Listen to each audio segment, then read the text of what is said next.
So yeah, thank you to the organizers, first of all, for inviting me to this workshop, making me part of this amazing panel of great scientists and presenters. I hope I will live up to the high standard that's been set so far. So let's talk about multipurpose models. Multipurpose models, building them, using them, is definitely one of the things that we are trying to do at Blue Brain. And our approach to that is that we try to ensure versatility of a model by adding biological detail and parameterizing the models in a data-driven fashion instead of fitting to a single specific purpose. And in this presentation, what I want to show is just some ways in which we are using these kinds of models, and for two things. First of all, just because I think the results are interesting, but also a bit to convey that there are, I think, some things where really more detailed multipurpose models shine, where some problems that are easier or more natural to study with them instead of a more single-purpose model. And let me change my slide. Yeah. The model I'm talking about is our model of a red somatosensory cortex microcircuit, which has all of these details in terms of this biological detail in terms of neuronal and synaptic physiology and anatomy. And two things I will be focusing on today is the detailed synaptic connectivity we have in there, and the fact that we model stochastic synaptic transmission, because stochastic synaptic transmission means synaptic failure sometimes, which is, of course, a source of noise in such a system.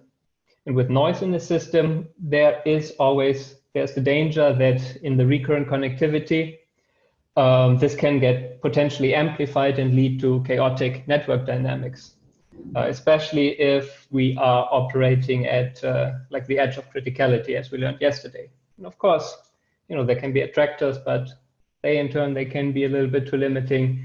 So noise definitely is one problem that a circuit has to overcome somehow. And the second, at the same time, our local microconnectome, the neuron-to-neuron connectome in our model, has been demonstrated to match many biological features, such as the distance dependence between neurons, presence of a ridge club, presence of hub neurons, and also the overexpression of specific triad motifs. Read about that in this paper. And yeah, just for comparison, this is what it looks like if you sample them in vitro instead of in the model. So there's definitely a qualitative match. And so the interesting thing is that this, we don't explicitly add, but this is something that we get emergent by building our connectivity based on morphological constraints. And so we think that there might really be a role to this, that these motifs might play a role. But that's, on the other hand, it's also curious that on the one hand, you have this very specific connectivity between individual neurons, and on the other hand, individual synaptic connections are so noisy, so unreliable that they almost don't seem to matter. And so we wanted to study, like, how are these two phenomena related? And one way to study the presence of these triad motifs is, of course, to get rid of them. And so we get this overexpression when we build the connectivity between the neurons based on appositions between axons and dendrites of reconstructed neuron morphologies. And this is drastically reduced or reduced to zero when we build connectivity instead based on dendritic and average axon morphology is represented as a dendritic cloud. So we call that the cloud-based connectome, which does not have this specific higher order structure. And by putting this cloud-based connectome and imposing it, this connectome onto the neurons in our detailed model, we get a control model that has essentially the same neuron physiology, synaptic physiology, and everything. And it is even identical in terms of connectivity on a large scale, if you average over pathways. But the microconnectome, the individual neuron to neuron connectome, has this degraded higher order structure. Now, there's like a little caveat here that due to technical reasons, when we do that, we also lose a tiny little fraction of excitatory connections, and we scramble the synaptic delay. It's no longer dependent on the distance between pre and post synaptic neuron as it should. And so we build just an additional control that controls for just that. And then we can simulate this. We simulate the response of the three models to thalamic input, where we inject into the model in vivo recorded thalamic input spike trains. And we simulate all of these models under different conditions of extracellular calcium, where what the extracellular calcium does in the model is it scales the synaptic release probability. So it directly affects the synaptic stochasticity. And while we study this at a point that is near in vivo calcium, we just think that if you want to know more about stochasticity, it's useful to just move a little bit around that point to see how robust the results are. And so when we do this simulation, we can look at the overall activity in the model, and we find that, I mean, at first glance, they are very similar. No surprise, since the models are really very, very, very, very similar, almost identical. And so the only difference we really find is that the cloud model that I mentioned is less reliable. So what we do is we simulate the same thing in several trials, giving the same thalamic input, and look at the time course of the excitatory average firing rate of these trials and see how similar they are in terms of their correlation. What we find is that our detailed model and the additional control are just way more reliable than the cloud model. So it seems that getting rid of this higher order structure on this more macroscopic scale made the model less reliable, more a victim of the noise. And so the question is, how does this really relate to these motives? How does it relate to the specific local structure? And that's incredibly complicated to study, because if you look at these motives and at the size of the model, there are like millions and billions examples of these motives in the model. And so we first focus on one of these motives that is drastically overexpressed, which we then generalize to pretty much any size instead of just 3 neurons. So the feature of this motif is that it is completely directed, in that you can sort the participating neurons 1, 2, 3, and then you only have like forward-facing connections. And that principle you can generalize to any size. And in the language of topology, we would call these directed simplices. And the interesting thing, if you look at this, is that what this really does is, from the neuron at one end, or the source, towards the neuron at the other end, or the sink, you really have multiple redundant paths of synaptic input. And what this would generate is really strongly or more correlated synaptic input onto the sink neuron. And it's been shown that correlation in the synaptic input make neurons fire more reliably. And so what we looked at is the reliability of the connections participating in these motives. And we look at it against the size of the motive. As I mentioned, this can be generalized to any size. And we found, as predicted, that the reliability of the connections increases with the size of the motive. And what's more, it is higher for the connection at the end towards the sink of the motive than at the start of the motive. And so this leads to this hypothesis that in order to overcome noise, this type of structure might be overexpressed to create more redundant synaptic input, leading to higher reliability. So yes, partial summary so far. I've shown that when we disrupt the local connectivity, the higher order structure of it, getting rid of the overexpressed triad motives, the reliability decreases. And then we have the hypothesis that is due to getting rid of these directed simplices, which decreases the amount of correlation with synaptic input and thereby the reliability of spiking. But we need to study this further. And so we did, and everything that comes now is work in progress. So, so what we did is look at this hypothesis that we have and think about it in a little bit more abstract ways. What we're really saying is really just a principle of overcoming noise by introducing redundancy, these multiple redundant pathways, which, suddenly it sounds almost trivial, right?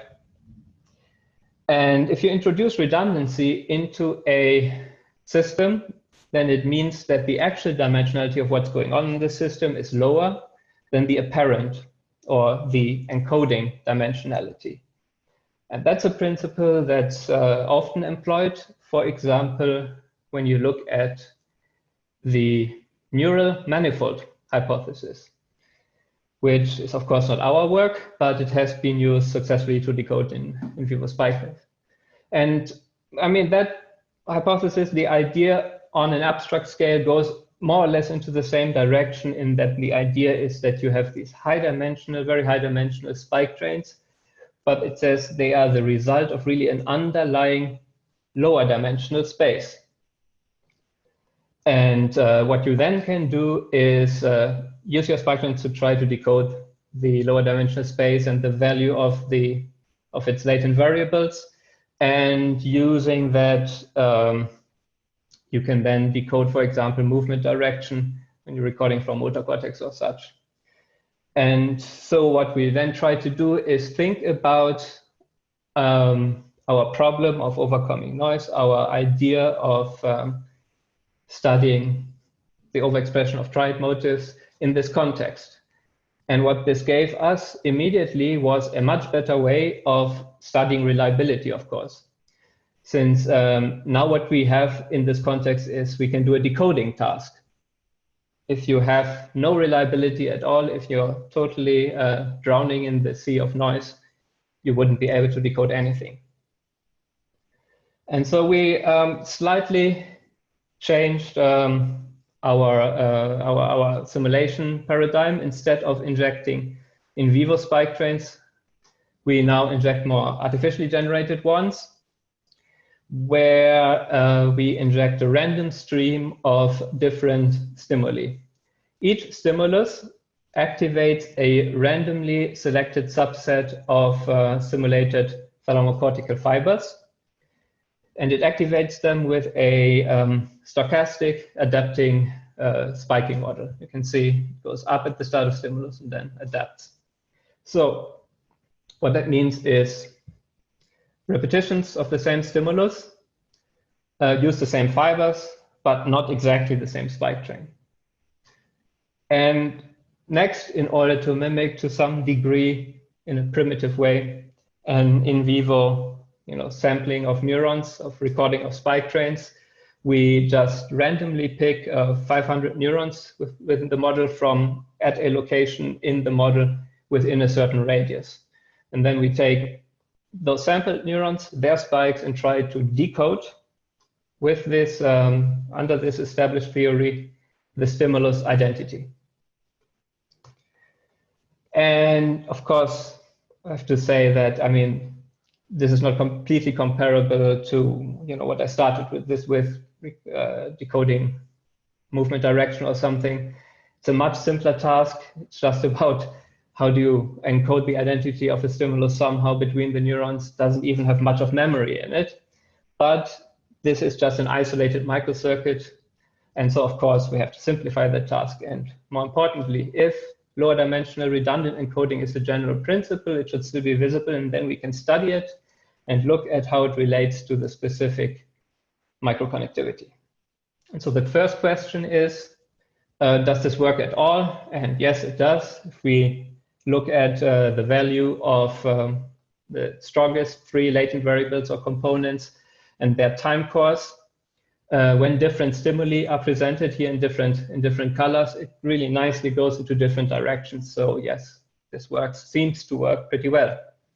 On the other hand, not always. We perform several volumetric samplings. So it's the same simulation, but we change which neurons we sample from and use their spike trains to try to decode. We see that the decoding accuracy sometimes is really nice and high, but sometimes goes down as low as 40%. And so why would that be the case? What could possibly be the case? Could it maybe be the connectivity between the neurons in your sample, which was our hypothesis?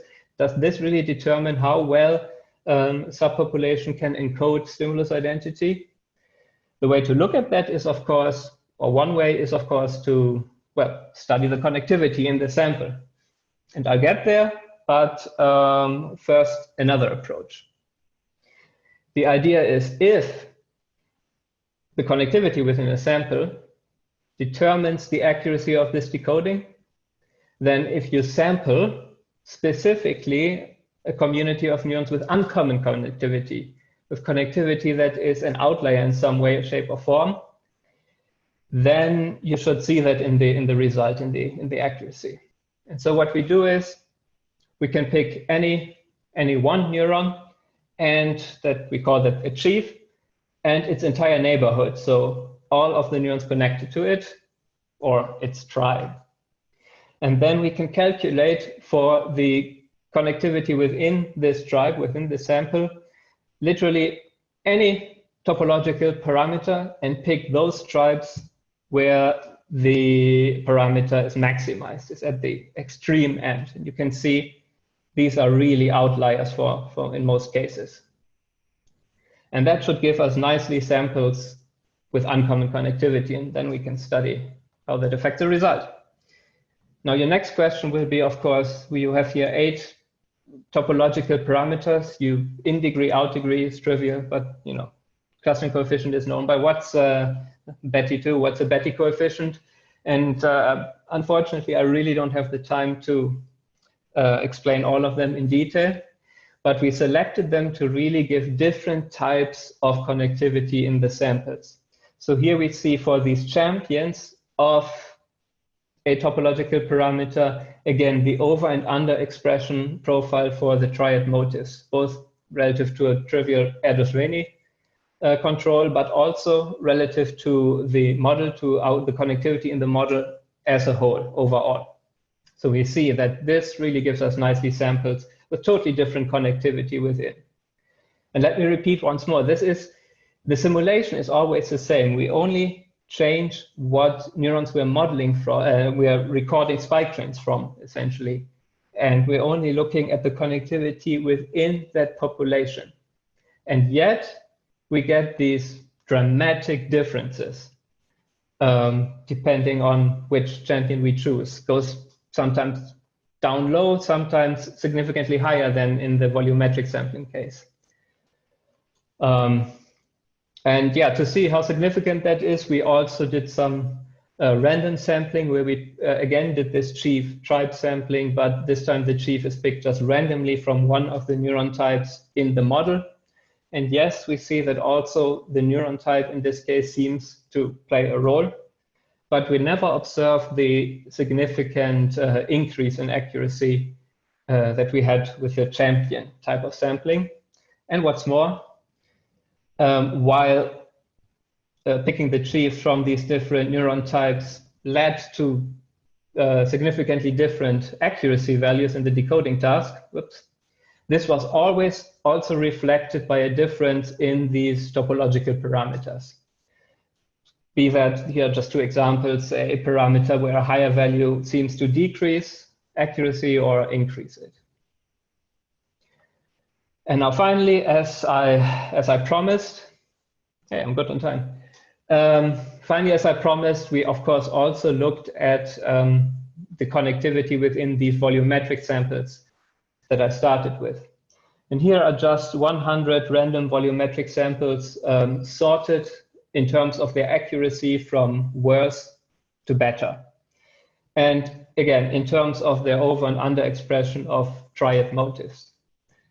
And we can see, yes, the presence or absence of these motifs seems to affect the accuracy dramatically.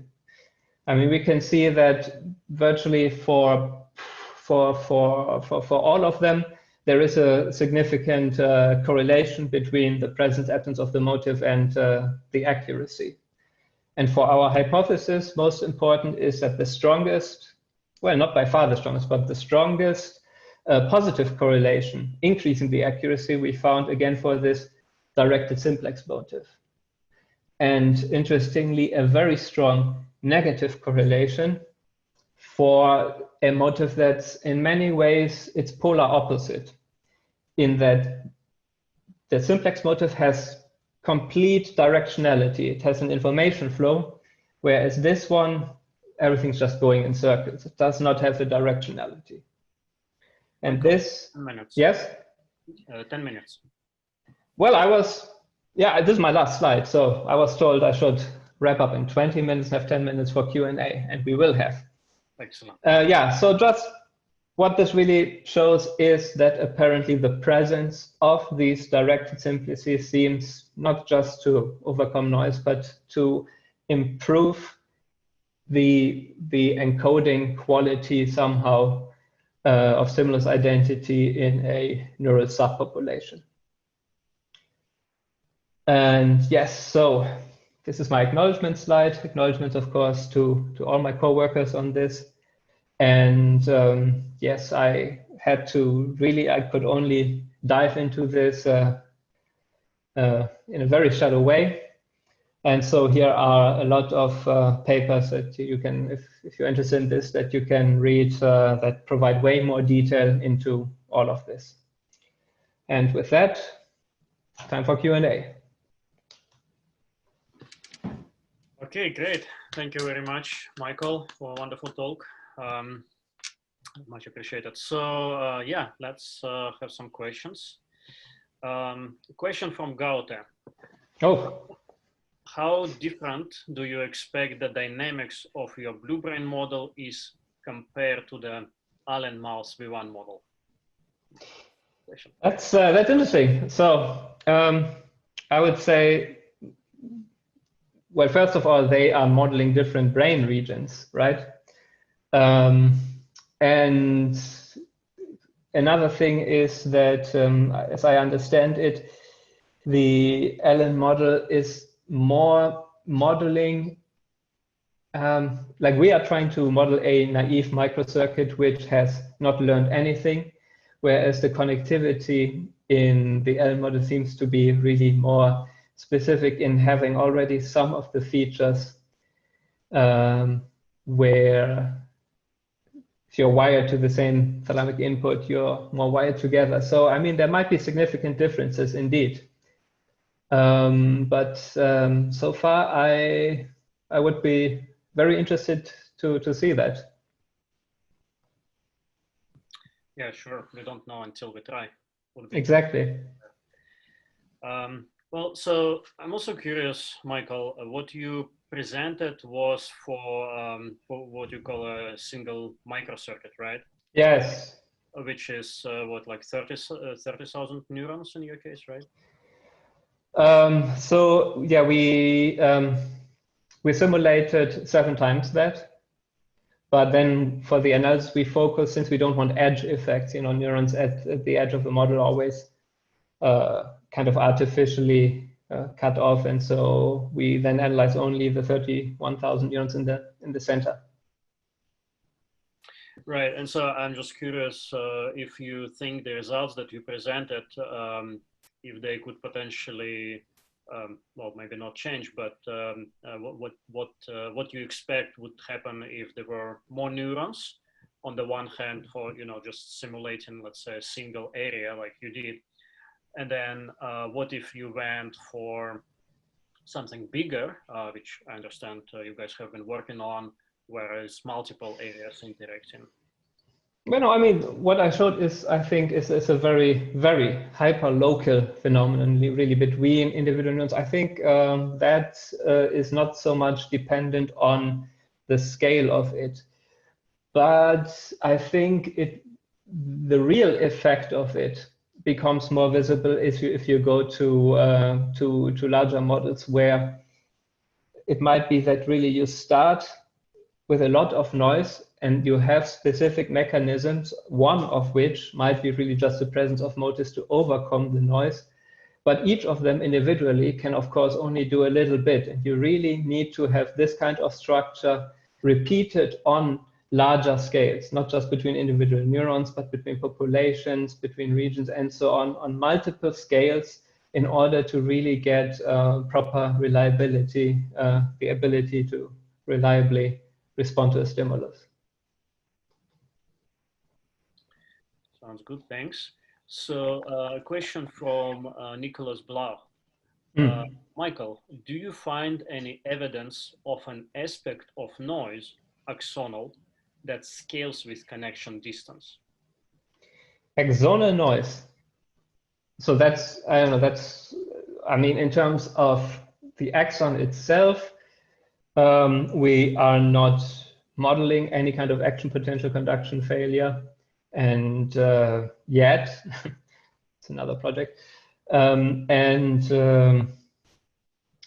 It's thought to be very reliable. But in terms of the synaptic release, what was the question? With distance? Do you find any evidence of an aspect of noise, axonal, that scales with distance? That's interesting. Well, I mean, just logically, I would say, if you go to larger distances, you might no longer be able to form monosynaptic connections, but multisynaptic connections, which on the one hand might be subject to more noise, but on the other hand might be subject to more of the mechanisms that can overcome noise. So it's an interesting question. I don't know.